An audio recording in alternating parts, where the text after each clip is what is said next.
Judges, dreams, visions, and hypnosis in the Bible. And we just finished the 3rd chapter of the book of Judges, last message. And God is guiding these judges by dreams, visions, and hypnosis. He's guiding them, and when I say hypnosis, it means God puts people in a dream. And in dreamland, they're hypnotized, and God deals with them and tells them what to do. And God is dealing with them directly, and the person is dealing with them is Jehovah, Jesus Christ, in his pre-incarnate form.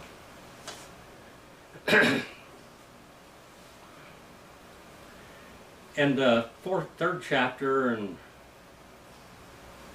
verse number 31, it says, "After him came Shamgar, the son of Anath, who struck down 600 Philistines with an ox goad, and he also saved Israel." Now, what is an ox goad?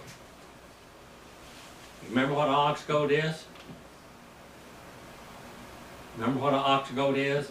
It is a sharp stick that they carried, and the ox, they would set up in a cart or wagon or whatever, and they would poke the ox with this sharpened stick and make him go the other way or whatever, or guide him by tapping him on the rump.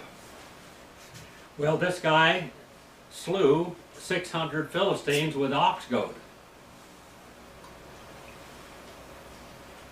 Just a stick. Just a stick. But God gave him the ability to do it.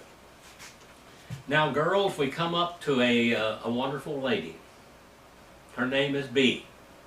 You remember B on, what was it, with O.P. and his father, the sheriff of Mayberry? Well, he had the Aunt B. Well, here is a B right here. Her name is B. Her name is Deborah, but Deborah means B. Then the sons of Israel again did evil in the sight of the Lord, in the sight of Jehovah, after Ehud died. And the Lord sold them into the hand of Jabin, the king of Canaan, who ruled in Hazor. Now, Canaan is what? Canaan is the whole land of what we call Palestine today. That's Canaan. Canaan is God's name for this land. We call it Philistine, we call it whatever today, but it is Canaan. It's the land of Canaan, and Canaan means possession, and that land was supposed to be possessed by Israel, and still is. And Hazor and commander and his army, there was Sisera, who lived in the Hashereth Hagabaim. And the sons of Israel cried to the Lord, for he had 900 iron chariots. That was like a tank today. And he oppressed the sons of Israel severely for 20 years. Now, Jabin, his name means intelligent. And for 20 years now, and that's a long time, we've been up here in Fish Lake Valley for 10 years now. It seemed like it was just yesterday when we came here, but we've been here 10 years. Now, when you're enjoying yourself, time flies. But when you are oppressed, time stands still. It stands still. I remember when I had cancer surgery down in Burbank, California, in the Disney hospital, actually. They were giving me the wrong medication. I was miserable. I couldn't sleep. I was in a lot of pain. And I looked at the clock, and the clock never moved. It just stood still. I looked at it, and the second hand didn't move. It didn't go anywhere. I was just there. It seemed like like time stood still, and I was so miserable for 3 days. Horrible. You remember that, Marilyn. It was horrible. And these people, time is standing still. The 20 years is a long time. It is a lifetime. It's a lifetime for some of them. Now, Deborah. Deborah means B, a prophetess. The wife of Lapidoth, and his name means to shine like a light, who was judging Israel at the time. And she used to sit under the palm tree of Deborah between Ramah and Bethel in the hill country of Ephraim. And the sons of Israel came up to her for judgment. She was judging Israel. In other words, when somebody had a problem with your neighbor or your wife or husband or whatever, children, you call up there and you ask the judge, and God was supposed to be divinely guiding the judge. And she is. God is dealing with her. God puts a woman in there. He can use women, can he? He definitely can use women. Now she sent and summoned Barak, the son of Abinoam, and Kadesh, Naphtali, and said to him, Behold, the Lord, the God of Israel, has commanded, and go and march to Mount Tabor, and take with you 10,000 men from the sons of Naphtali, and from the sons of Zebulun. Boy, this is, what now? This Barak, his name means lightning. You know, there's good Baraks and bad Baraks in the Bible. And I will draw out to you Sisera, the commander of Jabin's army, and with his chariots and with his many troops to the river Kishon. And remember, this guy's got tanks, as far as they're concerned at that time. He's got tanks. He can run over these armies with these chariots and these Arabian horses. And I will give him into your hand. Then Barak said to her, If you will go with me, I will go. He's not going to go. He's going to have this woman with him. He doesn't have the courage to do it by himself. He has to have her. He figures, well, if I get killed, she's going to get killed. God's going to protect her. He's going to protect me. Then I will go, but if you do not go with me, I will not go. And she said, I will surely go with you. Nevertheless, the honor shall not be yours in the journey and you are about to take, for the Lord shall sell Sisera into the hands of a woman. Remember, here we have a woman. God is using this woman. There's not a man fit to take her place right now. Then Deborah arose and went with Barak to Kadesh. And Barak called Zebulun and Naphtali together to Kadesh. Now, we're not talking about people. We're talking about the tribes. The sons of Zebulun and Naphtali. And the 10,000 men went up with him, and Deborah also went with him. And now Heber, the Kenite, had separated himself from the Kenite and from the sons of Habab, the father-in-law of Moses, and had pitched his tent as far away as Oak in Zanam, which is near Kadesh. The Kenites from the sons of Habab, the father-in-law of Moses. You know, that was Jephthah, wasn't it? Jeter. He had a lot of names. Far away as the Oak in Zanaim, which is near Kadesh. And they told Sisera that Barak, the son of Abinoam, had gone up to Mount Tabor. And Sisera called together his chariots. Now these are the tanks, remember? These are tanks at this period of time. They're iron chariots. And 900 iron chariots. And all the people who were with him, and the Haresh Hagoyim to the river of Kishon.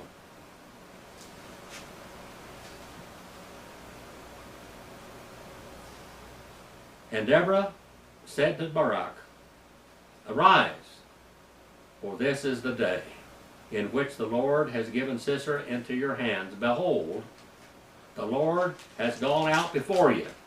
He's going to fight your battles for you now. So Barak went down from Mount Tabor with 10,000 men following. And the Lord routed. Now the Lord is doing the fighting. Jesus is doing the fighting, like in Revelation, the 19th chapter. And the Lord routed Sisera and all his chariots and all his army with the edge of the sword before Barak. And Sisera alighted from his chariot and fled away on foot. And Barak pursued the chariots and the army as far as Harosheth Hagoyim. And all the army of Sisera fell by the edge of the sword. Not even one was left. Now Sisera fled away on foot to the tent of Jael, the wife of Heber the Kenite, for there was peace between Jabin and the king of Hazor and the house of Heber the Kenite. And Jael went in to meet Sisera, and said to him, "Turn aside, my master, turn aside to me. Do not be afraid." And he turned aside to her in the tent, and she covered him with a rug. He's hiding him out. This is an Oriental custom, by the way. Now, when I was over there, and I learned a lot of this about the customs of the people, and when I was in Damascus, Syria. And you go into, they had museums there and everything. Of course, they were fighting and going on all the time. It was dangerous being there, but that they would explain their customs. And they'd say, when a man comes up to you, it was an Oriental custom, the Arab custom, that you would ask them to stay, and you would comfort them. And you would give them food and covering for at least 3 days. So he covers him with a rug. And he said to her, "Please give me a little water to drink, for I am thirsty." So she opened a bottle of milk and gave him a drink. And then she covered him. And he said to her, "Stand in the doorway of the tent, and I shall be, if anyone comes and inquires of you, you say, 'Is there anyone here?' And you shall say, 'No.'" Then Jael, Heber's wife, took a tent peg and seized a hammer in her hand and went secretly to him. Now what she gave him was buttermilk, by the way. And buttermilk is kind of settles your stomach and all of this, and he is going to go to sleep. It's Maryland. You get up in the middle of the night, drink milk, it's like a sleeping pill, you say. Well, that's what happened here. He drank this buttermilk and he's ready to go to sleep. And she drove the peg into his temple, and it went through into the ground, and he was sound asleep and exhausted, so he died. And behold, as Barak sued Sisera, Jael came out to meet him, and said to him, "Come, and I will show you the man whom you are seeking." And he entered with her, and behold, Sisera was lying dead in the tent peg in his temple, nailed to the ground. And God subdued on that day Jabin the king of Canaan before the sons of Israel. And the hand of the sons of Israel pressed heavier and heavier upon Jabin the king of Canaan, until they had destroyed Jabin the king of Canaan. And then Deborah makes a song. And the song goes on here, and we'll read that in this message here. Then Deborah and Barak, the son of Emmet. By the way, this song is inspired. This is an inspired song. Deborah and Barak, the son of Abinoam, sang on that day, saying, that the leaders led in Israel, that the people volunteered. Bless the Lord. Hear, O kings, give ear, O rulers. To the Lord I will sing. I will sing praise to the Lord, the God of Israel. There we're talking about Jehovah, of the God of Israel, El-Henu. And the Lord, when thou dost go out from Seir, when you march from the field of Edom, the earth quaked, and the heavens also dripped. Even the clouds dripped water. The mountains quaked at the presence of the Lord. This Sinai at the presence of the Lord, the God of Israel, in the days of Shamgar, the son of Anath. In the days of Jael, the highways were deserted, and travelers went by in roundabout ways. They diverted around the way, away from there. The peasantry ceased. They ceased in Israel, until I, Deborah, arose. Until I arose a mother in Israel. New gods were chosen. Then war was in the gates. Not a shield or a spear was seen. Among 40,000 in Israel, my heart goes out to the commanders of Israel, the volunteers amongst the people. Bless the Lord, you who ride on on a white donkey. A white donkey is a donkey of peace, by the way, who sat on rich carpets, and you who have traveled the road and sang, traveled the road, actually walking the road, sang, at the sound of those who divide flocks among the watering places. There they shall recount the righteous deeds of the Lord. God protect, the Lord took care of them. The Lord fought the battles for them. And the Lord gave Sisera into the hand of a woman. Not a warrior. A warrior did not kill him. A woman killed him. Not a warrior, but a woman. The righteous deeds for his pleasantry in Israel. Then the people of the Lord went down to the gates. Awake, awake, Deborah. Awake, awake, sing a song. Arise, Barak, and take away your captives, O son of Abinom. Then survivors came down to the nobles, and the people of the Lord came down to me as warriors.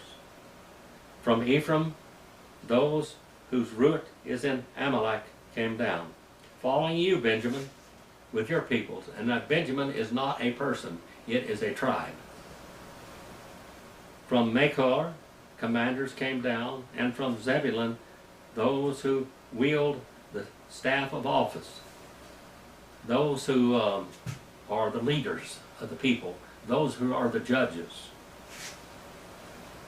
And the prince of Issachar were with Deborah, as was Issachar, who was so was Barak. Into the valley they rushed at his heels. Among the divisions of Reuben, it's naming all the tribes of Israel now. These are not people, these are tribes. They were great resolves of the heart. And why did you sit among the sheepfolds to hear the piping for the flocks? They would get out there, the shepherds would sing to the sheep to make them calm. That also the cowboys used to sing to the cattle to make them calm, didn't they? And there were cattle here also. And they were great searchers of heart. And Gilead remained across the Jordan. And why did Dan stay in ships? Asher sat at the seashore and remained by its landings. Zebulun was a people who despised their lives even to the death. They were brave men. And Naphtali also on high places of the field. Then the kings came and fought. They fought the kings of Canaan at Tanakh, near the waters of Megiddo. And they took no plunder and silver. The stars fought from heaven. The stars, when we're talking about stars, it means the angels did. By the way, are there any female angels? No. There are no female angels. When God, stop here for just a minute, parenthetical little lesson. When God created angels, He did not create them to procreate. They were all boys, they were all males, and they had the ability to procreate, but there were no females at all, because He did not create the angels to procreate to make more angels. And in Genesis, the 6th chapter, of course, we know that the angels, the sons of God, came down with the daughters of men, and they raised giants. They did procreate with women, and they raised giants. But that is not the way it was. God only made male angels, not females. They took the plunder, they took no plunder. From their courses they fought against Sisera. The torrent of Kishon swept them away. The ancient torrent, the torrent of Gishon, O my soul, march on with strength. Then the horses' hoofs beat from the dashing and the dashing of the valiant steeds. Now, they had great horses pulling these iron chariots, which are like tanks. Curse, Mezzo said, the anger of the Lord. Utterly curse its inhabitants, because they did not come to the help of the Lord, and to the help of the Lord against the warriors. Now, all they had to do was go out there and sling the sword. God protected them. And he was the one that made them faint of heart. The enemy was faint of heart. Most blessed of women is Jael, the wife of Heber the Kenite. Most blessed is she whom women she of women in the tent. He asked for water, and she gave him milk. In a magnificent bowl, she brought him curds. This is the buttermilk. And she reached out from her hand. And by the way, they drank camel's milk a lot. Not only was it goats, and they drank sheep milk, they drank goat milk, and they drank cow milk, but they also drank, they were milk camels. Now, Israel didn't use much of that, but these people did.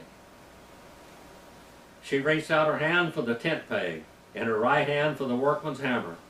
And she struck Sisera, she smashed his head, and she shattered and pierced his temple. Between her feet he bowed. He fell, he lay. Between her feet he bowed, he fell. Where he bowed, there he fell, dead. Out of the window she looked and lamented, the mother of Sisera through the lattice. Why does his chariot delay coming? And why do the hoofbeats of his chariots tarry? And her wise princesses would answer her, indeed she repeats her words to herself. Are there no finding? Are they not dividing the spoil? Sisera is not going to come home. He's not going to bring spoil. He's not going to win, even though he greatly outnumbered the others. A maiden, 2 maidens for every warrior. See, they were going to take the women as captives. The Arab people always, the booty was women that took captive for their concubines or whatever, and that's what they do over there today. That's what happened in Canaan over there today. To Sisera a spoil of dyed work, embroidery, dyed work and double embroidered on the neck of the spoiler. Now, one of the things they stole was clothing. Clothing had to be handmade. Everything was handmade. They didn't have factories making clothes. Everything was handmade, and a lot of it had gold and silver threads in it. It was very expensive, and this is one of the things they took.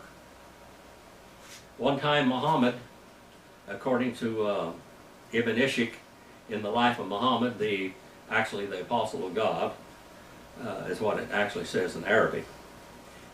He told them they were going to go out and they were going to spoil these people, and by the way, they were their relatives. And they went out there and they took out, he said, don't you dare you get tithe to me, don't you dare hold out one needle or one thread. He said, if you do, I'll find out. He always liked to imitate God. Dyed work of double embroidery in the neck of the spoiler. Thus let all of your enemies perish, O Lord, but let those who love him be like the rising of the sun in its might. And the land was undisturbed for 40 years. The land was undisturbed for 40 years. 40 is a great number in the Bible. Now, what lesson do we get out of this? What do we get out of this? When men won't do what they're supposed to do, God will use a woman, huh? Did he? When Barak was afraid to go there without Deborah, a woman, the men were supposed to go out to war and the women were stay in protected. But Barak wouldn't go out. Remember, Barak's name was Lightning. He wasn't very much lightning at this time. God can use you wherever you are in the world today. And I know down in the Philippines that we've got a lot of listeners down there. And God is using you greatly down in those countries. I know that you've had a lot of oppression, and even in Australia, and New Zealand, India, Africa, China, and there we have a lot of oppression also. North Korea one time was a Christian stronghold, and now it is a stronghold of atheism. If you're there and you're hiding out and listening to this on some cell phone or whatever, God bless you. May God comfort you and give you strength in what you do. If you're in some Islamic country, I know that you cannot even speak the name of Jesus as the Son of God. May God protect you there also. Father, I pray that you send this message out wherever it goes, for your honor and glory. Please forgive me for our failure and help me to continue preaching your word, that I might feed your sheep out there wherever they are in the world. In Jesus' name I pray.